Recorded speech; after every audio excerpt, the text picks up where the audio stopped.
So our session for presenter will be Ronit Erlitzki, the Director of Business Development and Innovation with AdEdge Water Technologies. Dr. Erlitzki strives to accelerate the implementation of innovative and environmentally conscious technologies by improving high recovery and low waste solutions to environmental challenges. In addition to having over 20 years of experience in biochemistry research and business development, Dr. Erlitzki holds a Bachelor of Science degree in biology from Tel Aviv University and Master of Science and Doctor of Science degrees in medical sciences from the Israel Institute of Technology. A few of Dr. Erlitzki's professional accomplishments include the successful implementation of technologies for water quality analysis, biological water treatment for drinking water, and high recovery reverse osmosis. Dr. Erlitzki, thank you for being here, and we look forward to your presentation. Thank you very much. Really nice meeting you. Beautiful picture behind you. Thank you. Can you hear me? Yes. Okay, let me share my screen. I thought that I did it. But I guess it's the story of the day, right?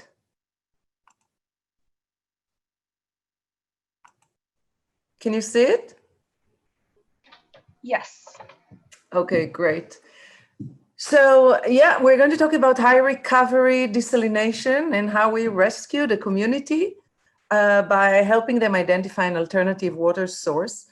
I decided yesterday that after I listened to some of the presentations, I decided to start with a thank you slide because first of all, New Mexico, it's one of my favorite states. I spent quite a lot of time there. This picture was taken in Alamogordo from the Biggendorf, the Bureau of Reclamation research for desalination. We spent quite a lot of time there. And also when I was listening to the discussions, I realized that all of these terms, desalination, climate change, alternative water source, high recovery, low waste, concentrate management, which is the focus of our work, it's basically the topic that so many communities in the Southwest stumble upon, including, of course, New Mexico. So this is going to be a little bit more technical discussion. I'm open to any questions, and really we need to put it in the grand scheme of how we help communities find alternative water sources and hopefully in the most cost-effective approach. So basically, we're all seeking new water sources, but we know that new water needs to be safe and the treatment must be cost-effective and environmentally responsible if we want it to reach out to users. So the way we see it is that it's basically a call for innovation. And this is one of my favorite slides. I use it a lot because implementing innovation is really, really hard. But when we think about innovation, we need to think that it doesn't have to be something brand new from the box or from the lab bench. We can even take existing technologies and improve them, bring innovation to this. So it's like half innovation or complete innovation, but very good foundation. And that's what you see in this cartoon. In this case, it's an umbrella.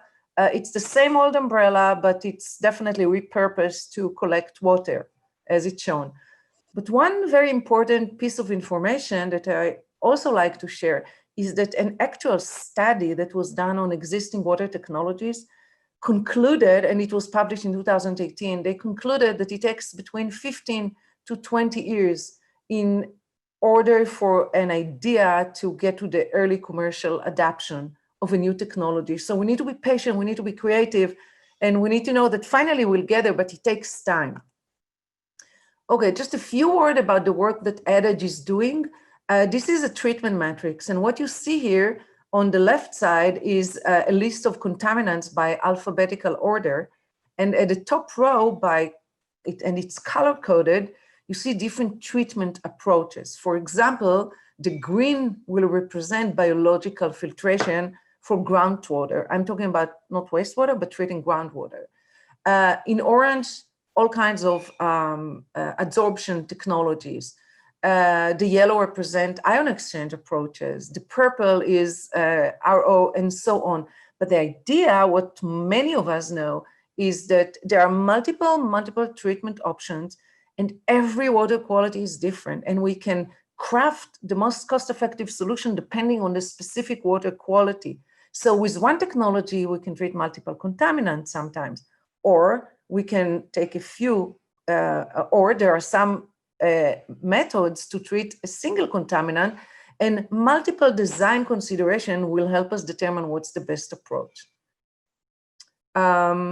So as a company, we know that innovation matters.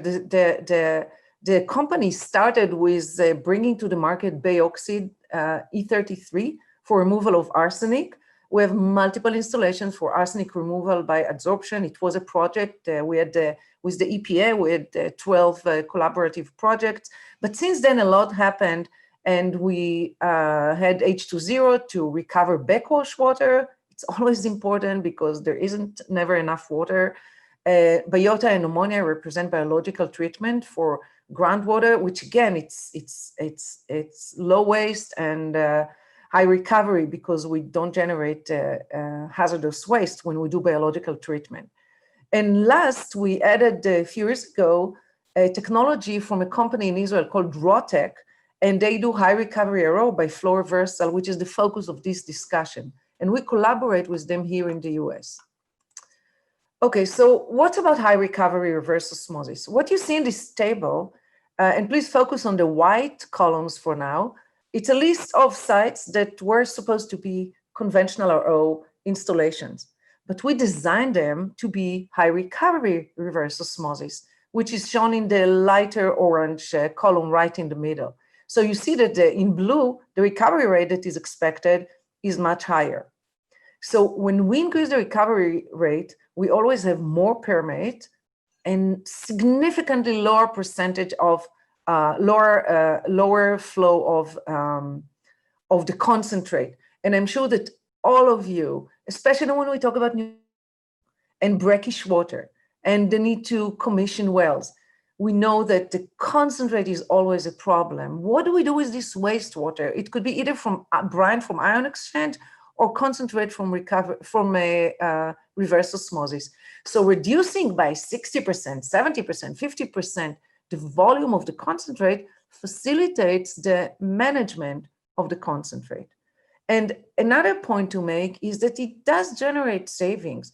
And these are actual examples. The numbers that you see here on this slide are actual annual savings that can be generated, could be generated for these sites.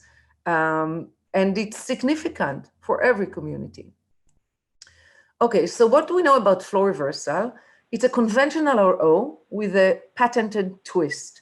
It's important to understand that it's innovative, but it's not new because there are like 30, 40 installations worldwide already. So it's already adopted in many sites. And as I mentioned, it's a collaboration between Rotec and AdEdge. Okay, so what does it do?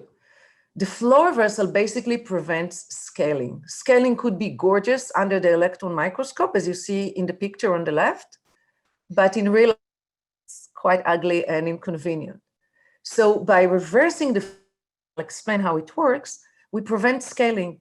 Now, this can be adopted for any new RO system. We can even retrofit existing RO systems, and we can also use it as a concentrator. We can take the concentrate from a primary RO and treat it with flow reversal.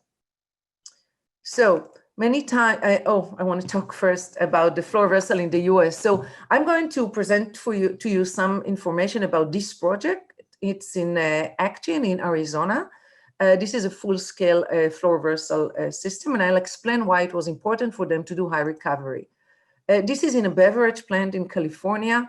The fact that you reverse the flow, it means that we can handle supersaturated concentrate, and from basically zero recovery with their existing system, now we reach 55 with silica concentrations at 260 milligram per liter. It's really, really very high. We're having a startup of a pilot system in California now. It's a municipality, And we're also completing the fabrication of a high recovery reverse osmosis for a beverage company in Texas. Again, they're looking at lowering the concentrate and generating more water in order for them to create savings. This picture was taken in New Mexico, Alamogordo. The orange container is called Roxy, and Roxy is our pilot system that spent a few months in Birkendorf. We're now moving it to another site, but that's where we showed high recovery. I think it was 92% recovery rate compared to, I think, 82%. And next, we also were rewarded a grant by the Bureau of Reclamation to demonstrate the use of high recovery RO for reuse, which is another aspect of how we centralize or making water use local instead, for example, of piping water from between communities. So we're going to have this demo in the US as well. So many times I'm asked, okay, what it takes? What's the difference between conventional and flow reversal RO? So if this represents a two-stage RO system that is conventional, by adding a few valves and pipes, we can operate it as a flow reversal reverse osmosis. So how is it working? There are three principles, okay? One of them is the reversal of the flow in the pressure vessel. The second is called block rotation. And the third is the fact, and very important fact, that it's a continuous process. When you have a continuous process, you also have, you don't have to stop the operation like in a batch process. And we generate permit at the same quality continuously. So what could flow reversal be? If this is representing a conventional pressure vessel, what you see is the water flows in the RO from right to left, from the green to blue. Normally, what happens is that we get signs of scaling at a certain point, as you see here. And then what we do with flow reversal, we reverse the flow in the pressure vessel. So now in the same conventional pressure vessel, the water will flow from left to right, from the green to blue, as you see at the bottom. Now, the area that is circled here is the area that gets a little shower. It's a rinsing effect because now it's exposed instead to oversaturated water to undersaturated water. And that's how we can reach higher recoveries without the problem of scaling. Another principle of the technology is called block rotation. Again, you're already familiar with this two-stage RO system. First stage is represented in blue, and second stage is represented in red. So you remember, from time to time and continuously, we reverse the flow. But look what else has happened. Pay attention to the colors. What you see now, it's the same hydraulics, okay? We still have two blocks of pressure vessels functioning as stage one in blue. But now, one of them, the one in the middle, is functioning as stage two. And so on. Sorry, I don't know what happened. And so on. Now, the top block is red, which means that it functions as stage two, but the two others function as stage one. So what happens? For those of you that are familiar with reverse osmosis, you know that it's usually the second stage or the third stage that have problems with scaling and require the CAP or have pressure drop. So what happens here is that we kind of spread the load of handling the potential scaling between all the membranes in the system. So we extend the life of the membranes and we also increase the recovery rate. What you can also see if you pay attention to the colors and also to the animation is that when we reverse, when we make the block rotation, so blue become red, red become blue, we also change the direction of the flow, which is the flow reversal that I explained in the previous slide. Okay, so what makes it so unique? So very important, I already mentioned it, it's a continuous process. It's also flexible. It can be used for new and existing RO system. So basically we can go to existing RO systems at 75, 78, 82% recovery rate and add the flow reversal feature to it, and they can start operating at higher recovery rates. 92, 95, 93, 98, depending on the water quality.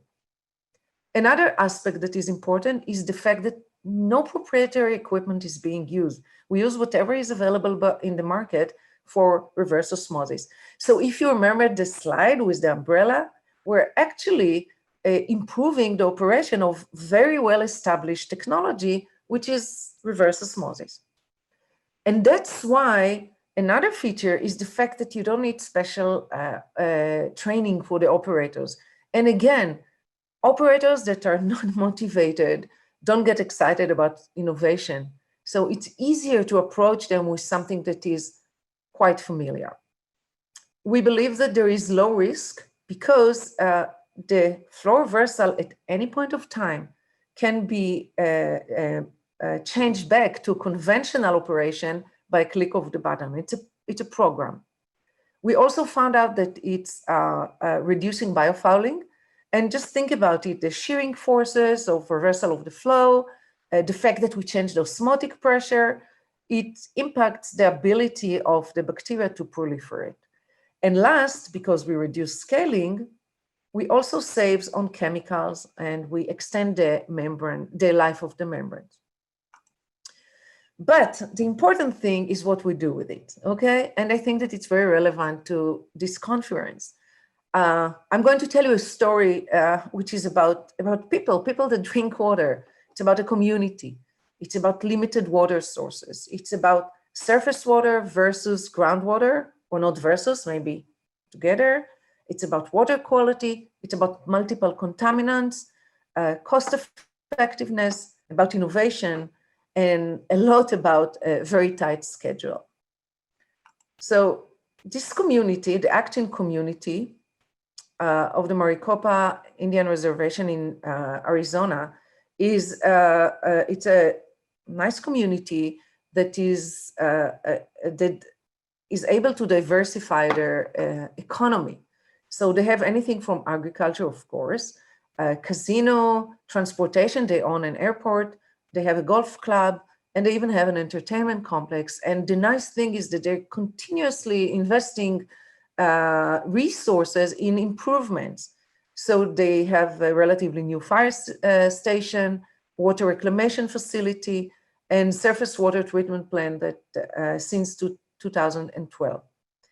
The source of water to this community is the Santa Rosa Canal. There is a picture at the bottom here. And it serves the community for all of these needs. However, they had a challenge.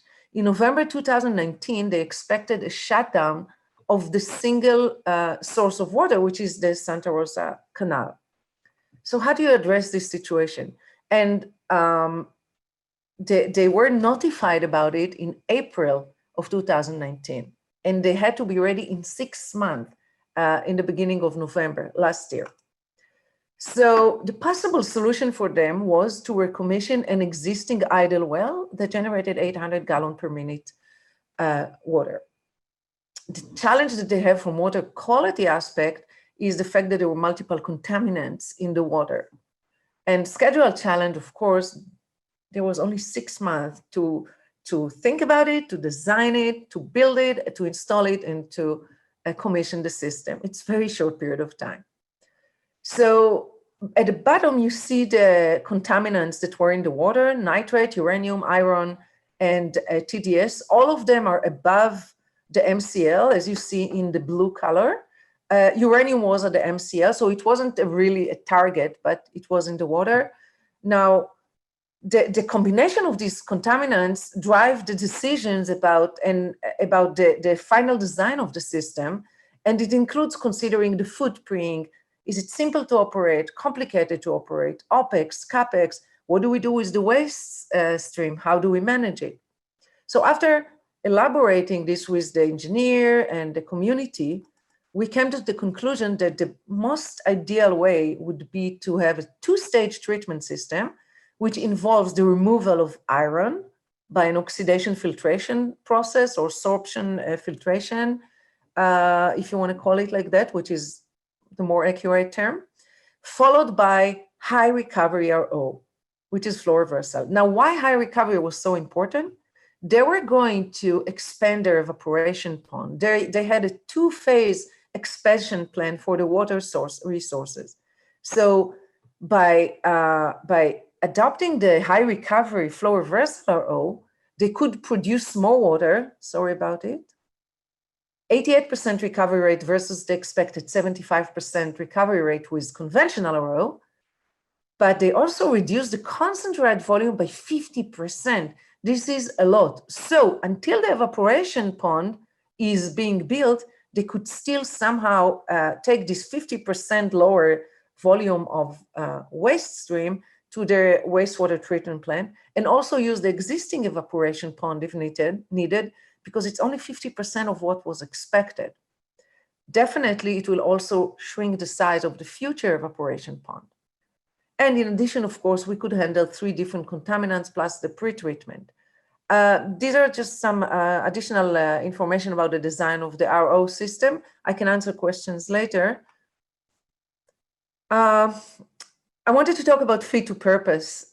You can build the longest train ever to treat everything in any water quality.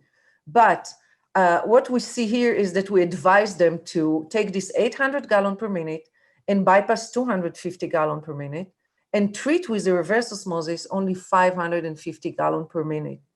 Overall, with this plan, the overall plant reached 91% recovery rate. Just compare 91% to 75%.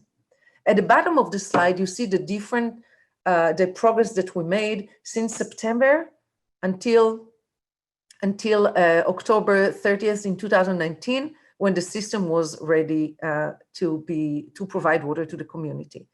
In mid-February, they also put a shade on the RO system. This is very critical because it did cause problems later on, as I will explain to you. What I wanted to show you on October 30th, we were ready for it. And this is just a screenshot from the system that was in operation. You see 3 blocks of stage 1 and a single block of stage 3, and they were rotating between themselves. Again, if you have questions, I can give more data later. It's just not the right, I don't have enough time now. But the most exciting thing was to receive this picture. We didn't even ask them. They sent us the picture at the beginning of November. These are the operators and the engineers on site showing us that they actually drink the water that we produced. Okay, again, no time to go into details, but what you see here is the flows and the recovery rate in the system. And the important take-home message is that it's very stable. Still, remember, it's 2020. We had COVID. We still have COVID, a lot of it. So we had some delays and some problems. One of the problems is that the community couldn't progress to the second stage, which is a permanent building. It's an RO system sitting in the sun of Arizona. It's really not ideal, and it caused some biofouling issue in the flush tank. Again, no time to get into this. We handled this, but we better, have it resolved as planned. So we didn't have climate control on site. Also, there was a reduced water demand. And RO needs to work and work. They had reduced revenue, which further delayed the progression to phase 2. But overall, we can tell you that they have a great team, and we collaborate very beautifully in order to continue this process. The great news is that they were expecting another shutdown of the canal at the end of October 2020, which is in a few days from now. The system is working and it's ready to supply, an alternative water source to the canal, to the surface water. And now the permanent building is expected to be completed in Q1 2021. And I think that this is my last slide. So take-home message, a few of them, it's time to reverse the flow. And I'm talking basically about the mental flow. There is innovation out there. It's proven, it's working. If it's a good fit, we need to adopt it. And also, we must secure alternative water sources to every community. I also very big admirer of the decentralized approach. Definitely, if we talk about communities that are spread out there are solutions. And we need to continue to look for creative treatment solutions. That's it. Thank you very much. All right. Thank you so much for your presentation, Dr. Erlitzki. It looks like we have one question in the Q&A from an audience member asking about the flow reversal RO. What sort of input TDS numbers can be treated with that technology? And if you could maybe spend a minute or so speaking to that before we transition. Yeah, so it also depends on the water quality beyond the TDS. Basically, any TDS that it's treated by conventional RO can be treated with flow reversal. We bring value mainly when it comes to specific ions that scale the membranes. Otherwise, you can use conventional RO, but basically any application for RO will probably function better with the flow reversal RO. Thank you.